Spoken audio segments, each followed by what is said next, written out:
at you with a new episode. We're talking about foundation, because guess what we have on our face? Foundation by Estee Lauder. I believe it's maple. It's the double wear. So I went to Sephora. I finally had enough money to actually get quality foundation, and I was just like, I'm gonna go, we're gonna do this. And I went in, and there was so many lights, blindingly, and I'm like, okay, our budget is $50, and we're gonna go in, we're gonna have good intentions, and we're gonna go. So I was just like, hi, I was trying to get skin tested, so I know like what's matched to me. It's like this machine that presses on your skin to make sure like what foundation works for you for your perfect shade.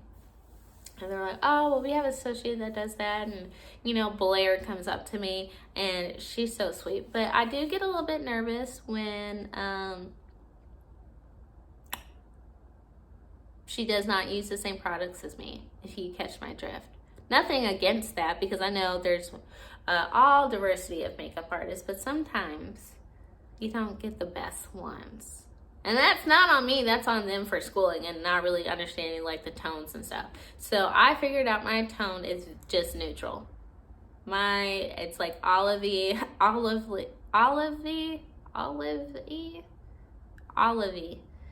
and it's neutral. I don't have a lot of yellows and I don't have a lot of reds. I'm just literally neutral. Like, look how it blends. Like, it matches my neck. So I'm just like, So we were trying different things, and I was just like, hi, nice to meet you, Blair. I have sensitive skin, and I don't want to look cakey. I don't want to look too matte where it looks dry. I want like perfect balance, because sometimes I get oily in my T-zones. And she's like, got you. And she's like, let's start you off with Dior. I'm like, we have a $50 budget. Does Dior have $50 worth of foundation? She's like, no. I'm like, moving on. So we tried different things. It wasn't it. And she's just like, oh. And I'm like, sometimes it's a little sad. And you don't want to be defeated, because you're searching and searching for your perfect shade, and you're just like, And I'm like, it's not it.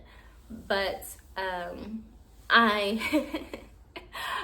tried to hang on. I was just like, we're going to be optimistic. It's fine. We're going to be optimistic. We're going to find a shape, because we're walking out with foundation. And mind you, I was supposed to go to an event, but it didn't work out. But it worked out in a way not in the wanted to. I got the foundation, but the event, for me, I just didn't get the greatest feeling about it. So I was just like, I'm going to listen to my intuition and not go. But I needed the foundation for work, because I'm like, I love my skin. We're healing the skin, but let me tell you, the hyperpigmentation needs some help. So that's what we're working on next. And she was just like, have you tried Estee Lauder? I'm like, no, I never used them before. What was I doing with my life? So I've been wearing this Estee Lauder for like 8 hours, and it's just beautiful. Like, I'm getting a little oily, but that's just because like my body temperatures have been off. But no, it looks great. And it just blends so greatly. So I'm not a makeup girly, but I'm a skin girly. It has good products in it, and it's just so helpful, and it's light, and I don't have to use a lot. And that was the one thing that I wanted to work on, because I was just like, I don't want to use a lot of foundation. So little goes a long way with this one, which is great, because it's support instead of like the dip or like a stick. And I'm like, perfect. So thank you, Blair from Sephora in West Village, because I really appreciate it. Okay, you guys have a great day. Bye.